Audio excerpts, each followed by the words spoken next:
సుందరరామరెడ్డి గారు, మీ ప్రీవియస్ వీడియోస్లో అంటే మన ప్రీవియస్గా చేసిన సెషన్స్లో చాలామంది ఒక టాపిక్ గురించి ఫ్రీక్వెంట్గా అడుగుతున్నారు. బై అండ్ ఫర్గెట్ స్టాక్స్ ఏముంటాయి అంటే, ఒకసారి కొనిపెట్టుకొని ఒక 10 ఏళ్ళు 15 సంవత్సరాలు ఒక 20 ఏళ్ళ పాటు అలా కొని మర్చిపోగల స్టాక్స్ ఏమున్నాయని అడుగుతున్నారు. సో దీని గురించి మరి అటువంటి స్టాక్స్ ఏమున్నాయి, సో దాని గురించి క్లియర్గా చెప్పగలరు?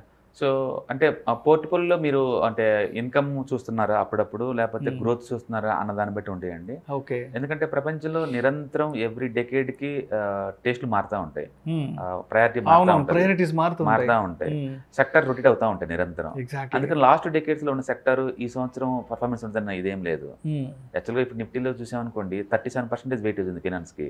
లాస్ట్ ఇయర్ అసలు అదేం లేదు, అసలు లాస్ట్ డెకేడ్స్లో అసలు ఫినాన్సే లేదు ఆ ప్లేస్లో, అది ఐలాండ్ సెక్టర్ ఉండేది. సో అందుకని సెక్టర్ ఎప్పుడు రొటేషన్ జరుగుతూ ఉంటుంది. అందుకని అప్పుడప్పుడు మన పోర్ట్ఫోలియో రివ్యూ చేసుకొని పాతవి కొన్ని తీసేసి కొత్త పెట్టుకోవడం చాలా చాలా మంచిది అనమాట. ఎందుకంటే కొత్త కొత్త కంపెనీస్ వస్తాయి. ఇప్పుడు సపోజ్ డిమార్ట్ ఉంది అనుకోండి, అది 5 years బ్యాక్ లేదు. ఐఆర్సిటీస్ ఉంది అనుకోండి, 5 years బ్యాక్ లేదు. కొన్ని మంచి బిజినెస్ మోడల్స్ లేవు ఆ టైంకి. అందుకని నిరంతరం రివ్యూ చేసుకోవడం అనేది బెస్ట్ ఆప్షన్. ఒకవేళ స్టిల్ నేను కన్జర్వేటివ్, నాకు ఈవెన్ కొత్త టెక్నాలజీ పాత టెక్నాలజీ అవసరం లేదు, నాకు ఇయర్లీ యావరేజ్ మీద ఒక 15 to 20% వస్తే చాలు, సేఫ్టీ ఇంపార్టెంట్, నేను మేనేజ్ చేయడం ఇష్టం లేదు, దాన్ని అలా వదిలేస్తాను, ఒక ఎస్ఐపి మంత్లీ కటింగ్ లాగా, లేదా ఒకేసారి లంచం పెట్టేసి వదిలేస్తాను అలా అనుకుంటే కనుక ఫర్ ఎవర్ బెస్ట్ స్టాక్స్లో నీకు వచ్చేది ఐటీసీ వస్తుంది. ఓకే, ఐటీసీ వస్తుంది. ఎందుకంటే పెరిగినా పెరగపోయినా మినిమం 5% డివిడెండ్ గ్యారంటీ ఇప్పుడున్న ప్రైస్కి. డివిడెండ్ గ్యారంటీ, ఎందుకంటే అది 10 years నుంచి ఇస్తుంది, ఇక ముందు కూడా ఇస్తుంది. ఎందుకంటే అది ఉన్న కేటగిరీ ఎఫ్ఎన్జీసీ. Okay okay. మనుషులు అన్నం తిన్నంతకాలం ఆ కంపెనీ ఉంటుంది. మనుషులు స్మోకింగ్లో లాస్ట్ స్మోకర్ ఎత్తలో ఉన్నంతకాలం అది సిగరెట్ తయారు చేస్తూనే ఉంటుంది. కిడ్స్ పుస్తకాలు రాసినంతకాలం నోట్బుక్స్ తయారు అవుతూనే ఉంటాయి వాళ్ళ దగ్గర నుంచి. అందుకని అవి డైలీ మన జీవితంలో పార్ట్ కాబట్టి అలాంటి క్లోజ్ అయ్యే ఛాన్సే లేదు. అందులో ఆల్రెడీ ప్రాఫిట్ బిజినెస్ మోడల్. టెక్నాలజీకి వచ్చేసరికి టెక్నాలజీ ఎప్పుడు రీడిఫైన్ అవుతూ ఉంటుందండి. టెక్నాలజీ రీడిఫైన్ అవుతుంది. మేనేజ్మెంట్ వాళ్ళు ఆ టెక్నాలజీ పెరుగుతున్న టెక్నాలజీకి దాని తగ్గట్టు డిజైన్ చేసుకునే కెపాసిటీ ఉన్నాయి అంటే వెరీ కపుల్ ఆఫ్ స్టాక్స్ మాత్రమే ఉన్నాయి. టీసీఎస్ తీసుకోవచ్చు మనం. టీసీఎస్ వాళ్ళు ఎంప్లాయీస్ కావచ్చు, టెక్నాలజీ కావచ్చు, డిజిటల్ మార్కెటింగ్లో వాళ్ళు కావచ్చు. ఇప్పుడు కొత్తగా మళ్ళీ ఎలక్ట్రికల్ వెహికల్స్ టెక్నాలజీ అందిపోతున్నారు, టాటా ఎలక్సీ పేరు పెట్టేసి. ఇట్లా టెక్నాలజీ నిరంతరం రీడిఫైన్ అవుతూ ఉంటుంది. కాబట్టి టెక్నాలజీని మీరు తీసుకోవాలంటే మై ఫేవరెట్ అంటే ఎల్టీటీఎస్ అండి. ఎల్ఎన్టీ వాళ్ళది ఎల్టీటీఎస్.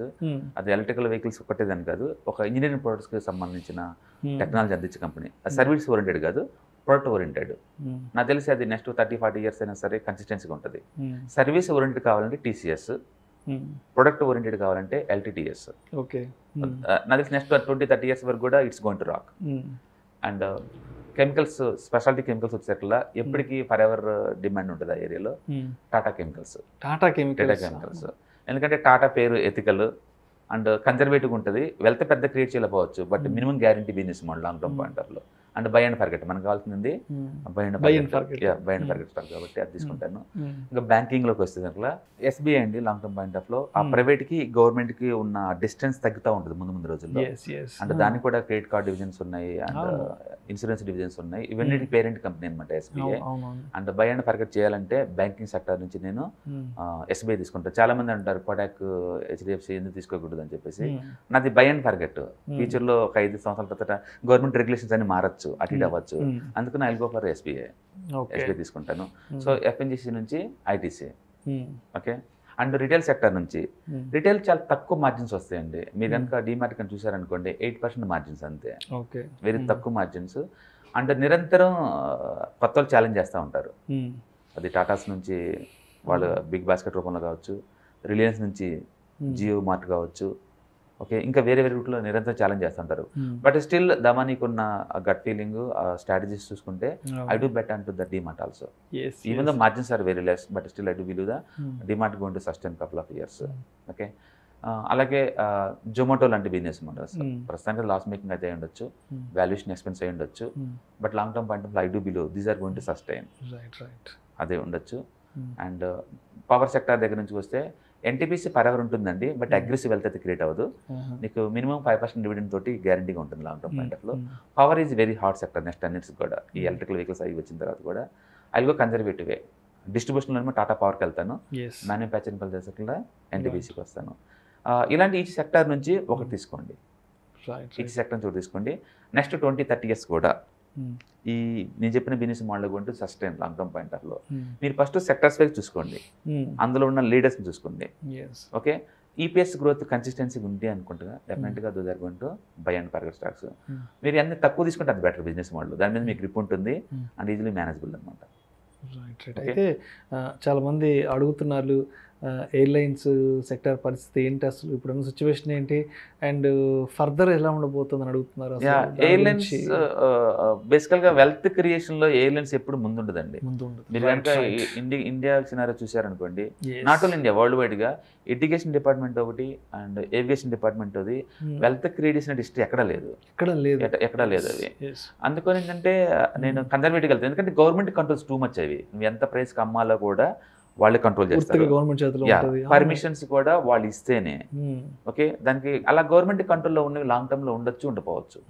ఏదైనా ఒక ప్రైస్ పెట్టినప్పుడు వాళ్ళకి వాళ్ళ చేతిలో ఉండాలి, అది ఎంత ప్రైస్ కావాలంటే అంత పెంచే కెపాసిటీ వాళ్ళకి అవి ఉండవు. కాబట్టి ఏవిగేషన్ అనేది లాంగ్ టర్మ్ డెఫినెట్గా not the good bet at all. కాబట్టి ఇప్పుడు ఇండియన్ డిస్పోజల్ ఇన్కమ్ పెరుగుతుంది అండ్ ఫ్యూచర్లో ఏవిగేషన్ గోయింగ్ టు రాక్ డెఫినెట్గా. షార్ట్ టర్మ్లో చూసుకుంటే మీరు బై చేసుకోవచ్చు. ఇప్పుడు టాటాస్ ఎయిర్ ఇండియా కొనుక్కోవడం కావచ్చు, రాకేష్ జుంజున్వాలా గారు కొత్త కంపెనీలో పెట్టడం కావచ్చు, లేకపోతే ఆల్రెడీ ఇండికో లాంటివి ఉండొచ్చు. ఇవన్నీ the sector going to move yearly 10% average మీద. But long term point of లో బై అండ్ ఫర్గెట్ అయితే మాత్రం I don't recommend go put in money into aviation. ఎందుకంటే క్యాపిటల్ ఇన్సెంటివ్ సెక్టర్, అంత క్యాపిటల్ పెట్టి కూడా still your wait for the government permissions. So అలాంటి I don't recommend. And reality play going to work out long term point of లో. I like Godrej Properties every కరెక్షన్లో కూడా and buy and forget stocks. ఎందుకంటే real estate అంటేనే corporate governance సరిగా ఉండవు వాటికి, but Godrej అంటేనే ethical and Parsis అందరు కొంచెం ఎథికల్గా ఉంటారు బిజినెస్ మోడల్, అండ్ రియల్ ఎస్టేట్లో మంచి మనీ ఉంటుంది. అందుకని Godrej properties my bet long term buy and forget real estate నుంచి. అట్లా మనం కపుల్ ఆఫ్ స్టాక్స్ మనం పిక్ చేసుకోవచ్చు. బట్ ఎప్పుడైనా పోర్ట్ఫోలియో మొత్తం కనీసం ఒక 3 months ఒకసారి లేదా ఇయర్లీ ఒకసారి రివ్యూ చేయడం అనేది బెస్ట్ ఆప్షన్. ఎందుకంటే బిజినెస్ డైనమిక్స్ మారుతూ ఉంటాయి, ప్రయారిటీస్ మారుతూ ఉంటాయి, అండ్ మార్కెట్లో కొన్నిసార్లు మూమెంటం ఇన్వెస్ట్మెంట్ వర్కౌట్ అవుద్ది, కొన్నిసార్లు వాల్యూ ఇన్వెస్ట్మెంట్ వర్కౌట్ అవుద్ది. అందుకని ఆ థీమ్ తగ్గట్టే కొంచెం మోడిఫికేషన్ చేసుకుంటుంటేనే best I do believe. So చిట్ట చివరిగా ఇందాక మనం ప్రీవియస్ వీడియోలో ఈ టెక్స్టైల్స్ అండ్ గార్మెంట్ సెక్టర్కి సంబంధించి మాట్లాడుకున్నాం కదా. అయితే ఇప్పుడు మన టాపిక్ బై అండ్ ఫర్గెట్ అంటే ఈ టాపిక్ ప్రకారం మరి టెక్స్టైల్ అండ్ గార్మెంట్ సెగ్మెంట్స్కి సంబంధించి మరి ఇప్పుడు కొని పెట్టుకొని ఒక నెక్స్ట్ 5-10 years తర్వాత అరవింద్ టెక్స్టైల్స్. ఎందుకంటే జీన్ ప్యాంట్స్ అంటేనే బై డిఫాల్ట్ ఆల్రెడీ డేనియంలో one of the biggest factory వాళ్ళది. అండ్ లీస్ట్ వాటర్ యాక్చువల్గా ఒక ప్యాంట్ తయారు చేయాలంటే 300 liters అవుతుంది వాష్అవుట్కి. వాళ్ళు జస్ట్ 20 liters వాటర్ తోటి వాష్అవుట్ అయ్యేలా టెక్నాలజీ డెవలప్ చేశారు. సో ఫ్యూచర్లో ప్రతి ఒక్కళ్ళు ఈవెన్ 60 years ఓల్డ్ మ్యాన్ కూడా జీన్ వేసుకుని తిరుగుతారు, ఎందుకంటే కంఫర్ట్గా ఫీల్ అవుతారు కాబట్టి.